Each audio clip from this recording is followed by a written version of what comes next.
ناظرین، انسان کوئی بھی کام اپنے اچھے کے لیے کرنے کی کوشش کرتا ہے لیکن وہ غلط بھی ہو جاتا ہے، جس کی وجہ سے انسان کو پریشانی اور مشکل اٹھانی پڑ جاتی ہے۔ ان مشکلات اور مصیبتوں سے بچنے کے لیے انسان کسی عقل والے یا اس کام کے تجربہ کار شخص سے مشورہ لیتا ہے تاکہ اس کام کا نتیجہ اچھا نکلے، لیکن عقل والوں اور تجربہ کار لوگوں کے مخلص مشورے پر عمل کرنے کے باوجود انسان کو نقصان ہو جاتا ہے۔ لیکن اگر ہم اللہ پاک سے مشورہ کریں جو ہر آنے والے لمحے، وقت اور غیب اور ہر چیز کا علم رکھتا ہے، تو پھر انشاءاللہ وہ کام نقصان میں جا ہی نہیں سکے گا بلکہ اس کام میں خیر حاصل ہوگی۔ اللہ پاک سے مشورہ کرنے کو استخارہ کہتے ہیں۔ استخارہ کے لغوی معنی ہے خیر طلب کرنا۔ السلام علیکم ناظرین، بعض مرتبہ ہم جب کوئی کام کرنے لگتے ہیں تو سمجھ میں نہیں آتا اور اطمینان نہیں ہوتا کہ اس ایک یا ان 2 یا 3 یا 5 کاموں یا راستوں میں سے کس کا انتخاب کروں، کس کام یا راستے کو انتخاب کرنے میں خیر ہے، یا تمام نظر آنے والے راستوں یا کاموں کے انتخاب میں بازار تو خیر ہے لیکن سمجھ نہیں آتا کہ کس کا انتخاب کریں۔ جیسا کہ اگر ہم روزگار کی تلاش میں نکلتے ہیں تو کس کام کا انتخاب کریں، آیا کہ ہم نوکری کریں یا کاروبار کریں، اور اگر کاروبار کریں تو کس چیز کا کاروبار کریں۔ اسی طرح ہم رشتہ کرنے لگتے ہیں تو آیا کہ ہم اس 1 2 3 یا جتنے بھی رشتے آئے ہیں ان میں سے کس کا انتخاب کریں۔ ان سب پریشانیوں کا حل استخارہ یعنی کہ اللہ پاک سے مشورہ کرنا ہے۔ اگر ہم استخارہ درست کریں اور شرعی شرائط پر پورا اترے تو وہ کام اللہ پاک کی رضا سے درست ہو جائے گا انشاءاللہ۔ استخارہ کرنے کا طریقہ کیا ہے؟ صحابی رسول جابر بن عبداللہ رضی اللہ عنہ بیان کرتے ہیں، نبی کریم صلی اللہ علیہ وسلم اپنے صحابہ کو سارے معاملات میں استخارہ کرنے کی تعلیم اس طرح دیا کرتے تھے جس طرح انہیں قرآن مجید کی سورت کی تعلیم دیتے تھے۔ رسول کریم صلی اللہ علیہ وسلم فرماتے، جب تم میں سے کوئی ایک شخص کام کرنا چاہے تو وہ فرض کے علاوہ 2 رکعت ادا کر کے یہ دعا پڑھی، اللہم انی استخیرک بعلمک واستقدرک بقدرتک واسألک من فضلک العظیم فانک تقدر ولا اقدر وتعلم ولا اعلم وانت علام الغیوب اللہم ان کنت تعلم ان هذا الامر خیر لی فی دینی ومعاشی وعاقبتی امری فاقدرہ لی ویسرہ لی ثم بارک لی فی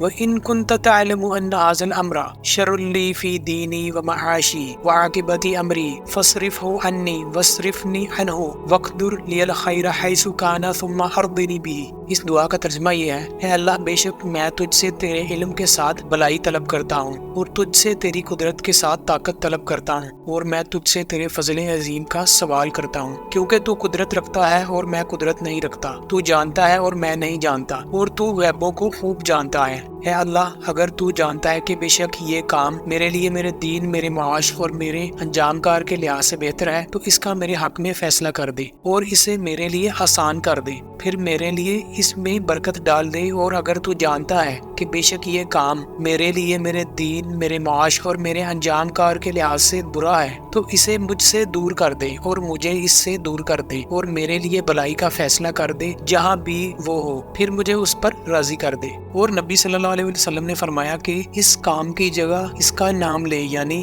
دعا کرتے وقت جب بھی حاضل ہمراہ پر پہنچو تو اگر عربی جانتے ہو تو اس جگہ اپنی حاجت کا تذکرہ کرے، یعنی حاضل ہمراہ کی جگہ اپنے کام کا نام لے، مثلا حاضر سفر یعنی یہ والا سفر، حاضر نکاح، حاضر تجارہ یا حاضر بیع۔ اور اگر آپ عربی نہیں جانتے تو حاضر ہمراہ کہہ کر اس کام یا ان کاموں 1 2 یا جتنے بھی ہوں کو اپنے ذہن میں لانا ہے جن کاموں کے لیے استخارہ کیا جا رہا ہے، یا پھر حاضر ہمراہ کے بعد اپنی مادری زبان میں بھی اپنی ضرورت کا نام لیا جا سکتا ہے، کیونکہ حاضر ہمراہ کا مطلب ہے اس کام، اور آپ کے ذہن یا دل میں جو کام ہے وہ اللہ پاک بہتر جانتے ہیں، جیسا کہ اللہ تعالیٰ قرآن مجید میں فرماتے ہیں کہ میں تمہاری شارک سے بھی زیادہ قریب ہوں۔ یہ بات یاد رکھیے کہ اس دعا میں حاضر ہمراہ کے الفاظ 2 مرتبہ آتے ہیں۔ ناظرین، استخارہ ایک دعا ہے، اس لیے دعا کے آداب کو بھی ملحوظ خاطر رکھا جائے گا، یعنی 2 رکعت نفل پڑھنے کے بعد دعا میں سب سے پہلے اللہ تعالیٰ کی حمد و ثنا کی جائے، یعنی کہ سورہ فاتحہ ادا کر لی جائے، اور پھر رسول اللہ صلی اللہ علیہ وسلم پر درود و سلام پڑھا جائے، یعنی درود ابراہیمی جو ہم نماز میں بھی پڑھتے ہیں، پھر بعد میں دعائے استخارہ پڑھی جائے۔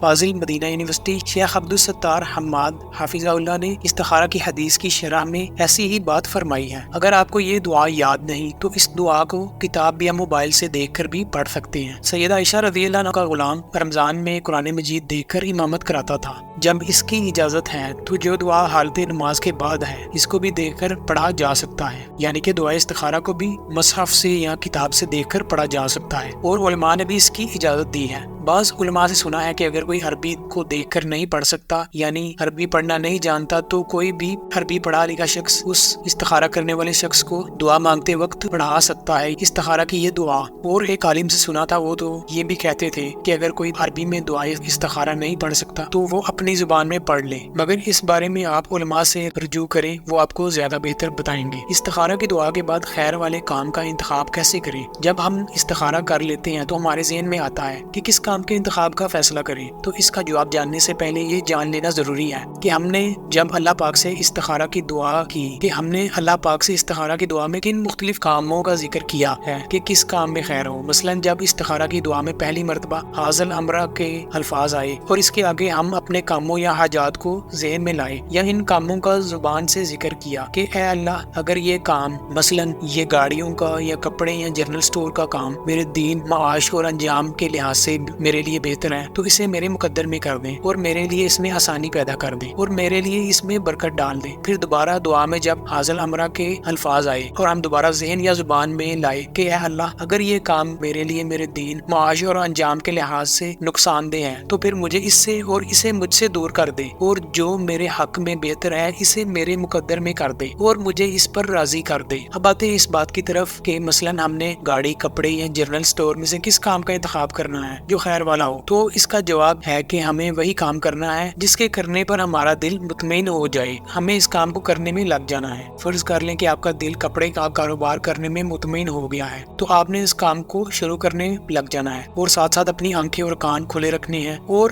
دماغ کو بھی حاضر رکھنا ہے۔ پھر انشاءاللہ اگر اللہ نے چاہا اس کام میں خیر ہوئی تو آپ یہ کام باقاعدہ طور پر شروع کر دیں گے، اور اگر اس کام میں خیر نہ ہوئی تو یہ بھی ہو جاتا ہے کہ عین وقت پر آپ کو کوئی بتا دیتا ہے کہ اس کام میں آج کل فلاں مسائل درپیش ہیں یا یہ کام آپ کے لیے موزوں نہیں، یا آپ کا دل اچانک اس کام سے اٹھ جاتا ہے اور آپ اس کام کو کرنے سے رک جاتے ہو اور اللہ پاک آپ کو دوسرے کام یعنی جنرل سٹور کا کام دے دیتے ہیں۔ اور یہ بھی ہو جاتا ہے کہ آپ نے جن کاموں میں سے ایک کام کو انتخاب کرنے کا دعائے استخارہ میں ذکر کیا ہوتا ہے اللہ تعالیٰ سے، یعنی آپ نے استخارہ میں اللہ تعالیٰ سے 3 کاموں یعنی گاڑی، کپڑے اور جنرل سٹور میں سے ایک خیر والے کام کا ذکر کیا تھا، مگر اللہ تعالیٰ آپ کو ان تینوں کاموں کے بجائے کوئی اور کام عطا کر دیتے ہیں، کیونکہ آپ نے استخارہ کی دعا میں یہ بھی کہا تھا کہ اے اللہ اگر یہ کام میرے لیے میرے دین، معاش اور انجام کے لحاظ سے نقصان دہ ہے تو مجھے ان سے دور کر دے اور انہیں مجھ سے دور کر دے، اور خیر والا کام میرے مقدر کر دے اور مجھے اس پر راضی کر دے۔ یعنی کہ اللہ تعالیٰ نے آپ کے لیے ان مذکورہ کاموں کے علاوہ کسی اور کام میں دین، معاش اور انجام کے لحاظ سے خیر رکھی ہوتی ہے۔ استخارہ کرنے سے پہلے بھی اور بعد میں بھی آپ اپنوں اور لوگوں سے بھی مشورہ کر سکتے ہیں جو اس کام کا تجربہ رکھتے ہیں یا اس کام سے وابستہ ہیں۔ استخارہ کے لیے سو جانے کی کوئی شرط نہیں، نہ ہی استخارہ کو رات کے وقت کرنے کی کوئی شرط ہے اور نہ ہی کسی کی اجازت کی شرط ہے۔ اسی طرح استخارہ کا پورا عمل خشوع و خضوع سے کرنا چاہیے، آپ کی توجہ ادھر ادھر کی بجائے اللہ تعالیٰ کے آگے نفل ادا کرنے میں ہونی چاہیے۔ یہ بات بھی ذہن نشین رہے کہ استخارہ ایک عبادت ہے جو نیت کے بغیر بے فائدہ ہے، نیت صرف دل سے ہوگی، جیسا کہ نبی علیہ الصلوۃ والسلام نے فرمایا کہ غافل کی دعا قبول نہیں ہوتی۔ ضروری نہیں کہ آپ نے جو استخارہ کر کے کام کیا تھا تو اس میں کبھی نقصان ہوگا ہی نہیں، جیسا کہ آپ نے کوئی کاروبار کیا اور وہ کافی چلا مگر بعد میں آپ کو کوئی اس میں نقصان ہو گیا تو آپ اب فکر میں پڑ گئے کہ میں نے تو اس کام کو شروع کرنے سے پہلے استخارہ کیا تھا، پھر اس کام کا انتخاب کیا تھا، حالانکہ آپ یہ کیوں نہیں سوچتے کہ استخارہ کر کے میں نے یہ جو کام چنا اس میں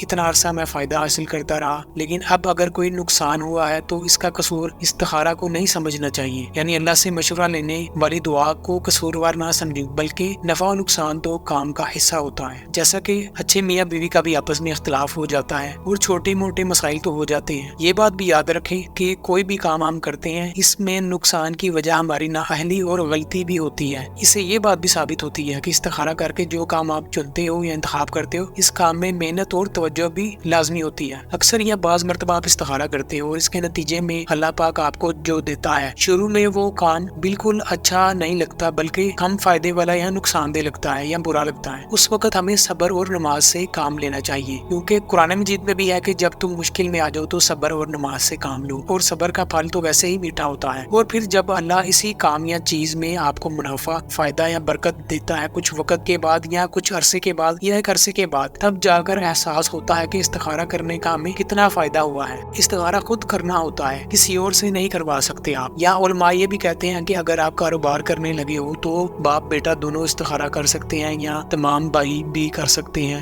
یا جو اشخاص کوئی کام کرنے لگے تو وہ بھی استخارہ کر سکتے ہیں۔ اسی طرح بیٹی یا بیٹے کا رشتہ دیکھتے وقت ماں باپ دونوں بھی استخارہ کر سکتے ہیں، یا جس بیٹے یا بیٹی کے لیے رشتہ دیکھا جا رہا ہے ساتھ میں وہ بھی اپنے لیے استخارہ کر سکتے ہیں۔ کچھ لوگ اس لیے استخارہ خود نہیں کرتے کیونکہ وہ سمجھتے ہیں کہ وہ گناہ گار ہیں اور وہ نیک نہیں ہیں، لیکن استخارہ اسی کو ہی کرنا ہوگا جس کا کام ہے۔ اور علماء کہتے ہیں کہ اگر کوئی کسی گناہ کا عادی ہے تو اسے فوراً ترک کرے، اللہ تعالیٰ سے توبہ کرے، یا جس سے معافی مانگنی ہے اس سے معافی مانگے، پھر درپیش مسئلے کے متعلق استخارہ کرے۔ اور استخارے کے لیے ظاہری اور باطنی طہارت کا اہتمام کیا جائے، اپنے کپڑے، بدن اور جگہ کو پاک اور صاف رکھا جائے۔ اسی طرح ہمیں استخارہ یا کوئی بھی نماز پڑھنے سے پہلے درست طریقے سے وضو کرنا چاہیے۔ اور ایک حدیث ہے کہ جس شخص نے بسم اللہ وضو سے پہلے نہیں پڑھی اس کا وضو ہی نہیں، اور جس کا وضو ہی نہیں تو اس کی نماز ہی نہیں۔ تو ان باتوں کا بھی خیال رکھنا چاہیے۔ اس کے علاوہ رزق حلال کا بھی اہتمام بھی انتہائی ضروری ہے۔ آن لائن استخارہ یا کسی نیک شخص یا کسی بھی پیر یا عالم سے بھی آپ استخارہ نہیں کروا سکتے، کیونکہ استخارہ خود ہی کیا جاتا ہے۔ نبی علیہ السلام، صحابہ اور تابعین کا بھی یہی عمل تھا، کیونکہ اس کی دعا کے شروع میں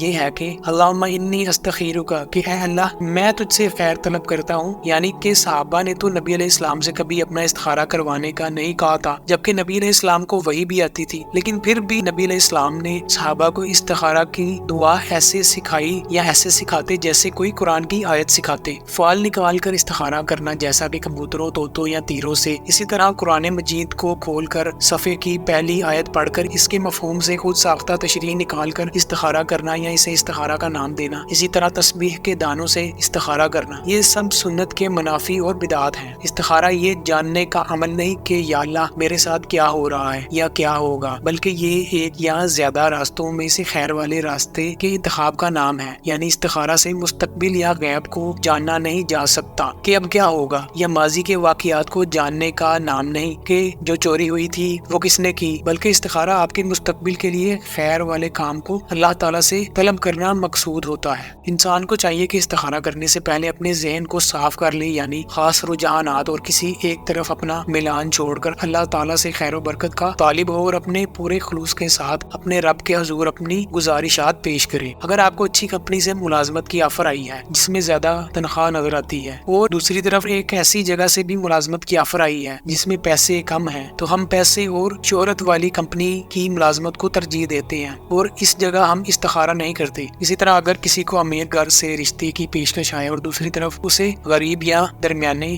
درجے کے گھرانے سے بھی رشتے کی پیشکش آئے، تو یہاں بھی لوگ استخارہ نہیں کرتے بلکہ پیسے اور اپنے ذاتی فائدے کو ترجیح دیتے ہیں، جو کہ اسلام کے منافی ہے۔ جائز چیزوں کا استخارہ ہوتا ہے، حرام کام کا نہیں ہوتا۔ بعض لوگ سودی یا حرام کاروبار کر رہے ہوتے ہیں اور کہتے ہیں کہ ہم نے یہ کام شروع کرنے سے پہلے استخارہ کیا تھا، یعنی اللہ سے مشورہ کیا تھا، حالانکہ جب آپ کو قرآن و سنت اور علماء کی رائے سے یہ معلوم تھا کہ یہ کام غلط، حرام یا سودی ہے، تو اس کا استخارہ تو کرنا بنتا ہی نہیں تھا۔ حرام روزی کھانے سے کوئی عبادت قبول نہیں ہوتی، تو استخارہ کیسے فائدہ مند ہو سکتا ہے؟ استخارہ ایسے نیک کام جو کرنے ہی کرنے ہیں ان کے لیے بھی نہیں کیا جاتا، جیسا کہ میں نماز پڑھوں یا میں عمرہ کروں یا نہ کروں، حج کروں یا نہ کروں۔ البتہ یہ ہے کہ آپ کس تاریخ کو عمرے پر جائیں یا کس کمپنی کی ہوائی جہاز کی فلائٹ میں سفر کریں، یعنی کس پر سفر کرنے میں میرے لیے خیر ہے، تو بے شک آپ اس کے لیے استخارہ کر سکتے ہیں۔ استخارہ کرنے والا یقین کامل رکھے کہ اللہ تعالیٰ اس کے لیے بہتر فیصلہ کرنے والا ہے۔ جو کام اللہ تعالیٰ کو منظور ہوگا اس میں ہی دنیا اور آخرت کی بہتری ہے۔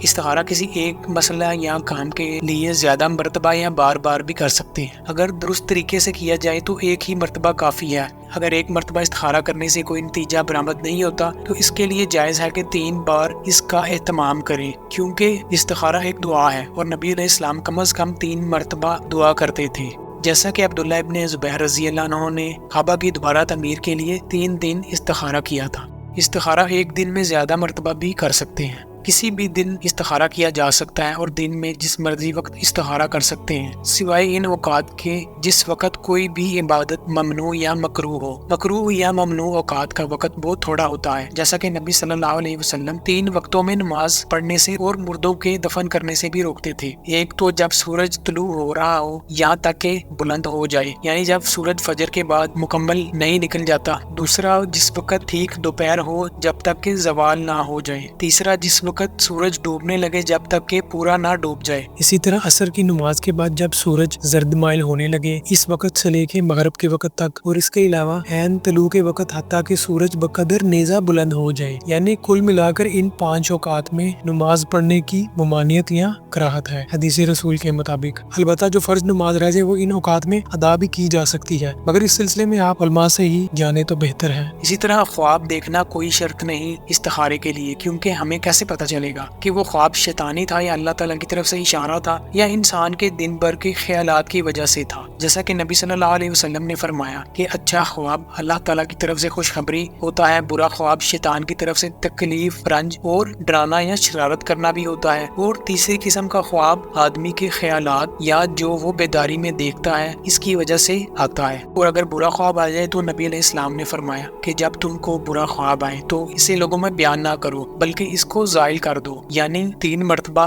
یہ دعا پڑھیں، اعوذ باللہ من شر شیطانی و شرہ، یعنی اللہ کی پناہ مانگے شیطان کے شر سے، اور 3 مرتبہ اپنی بائیں طرف دھتکارے۔ جیسا کہ ایک صحابی کو جب برا خواب آتا تھا تو جب انہوں نے نبی علیہ السلام سے اس کو زائل کرنے کا عمل پوچھ لیا تو انہوں نے کہا کہ اب مجھے پہاڑ جیسا بھی خواب آ جائے تو جب میں زائل کر لیتا ہوں تو مجھے کوئی فکر نہیں ہوتی، کیونکہ خواب کی تعبیر کرنا بہت ہی مشکل ہوتا ہے۔ عام انسان کے لیے خواب کی تعبیر کرنا آسان نہیں بلکہ وہ معبر کا کام ہے، جو قابل اور جو تعبیر کا علم رکھتا ہے قرآن و سنت کی روشنی میں، اس لیے بہتر ہے آپ خواب کا انتظار یا اس کے پیچھے مت چلیں۔ اسی طرح نبی علیہ السلام خواب میں خود کو قید اور بیڑیوں میں جکڑے دیکھنے کو پسند فرماتے تھے اور توق کو ناپسند فرماتے تھے، جبکہ عام شخص تو قید اور بیڑیوں میں خود کو جکڑے دیکھنے کو برا خواب سمجھتا ہے اور خواب میں توق کو برا سمجھتا ہے۔ اسی لیے تو خواب کی خود تعبیر کرنا بہت مشکل ہے، اس لیے بہتر ہے کہ برے خواب کے اثر کو زائل کیا جائے۔ جیسا کہ ایک صحابی نے خواب میں دیکھا کہ ان کی گردن اڑا دی گئی اور سر الگ ہو گیا اور وہ اس کے پیچھے چلنے لگ گئی اور اسے اپنی جگہ پر لگا دیا، اور صحابی نے اپنی اس خواب کی تعبیر نبی علیہ السلام سے پوچھی تو آپ صلی اللہ علیہ وآلہ وسلم نے فرمایا، جب شیطان خواب میں تم میں سے کسی کے ساتھ کھیلے تو وہ اسے لوگوں میں بیان نہ کرے، یعنی یہ آپ کیسے تعین کریں گے جو آپ کو خواب آیا ہے یہ تعبیر والا ہے یا آپ کو شیطان ڈرا رہا ہے؟ اور بہتر ہے آپ استخارہ کر کے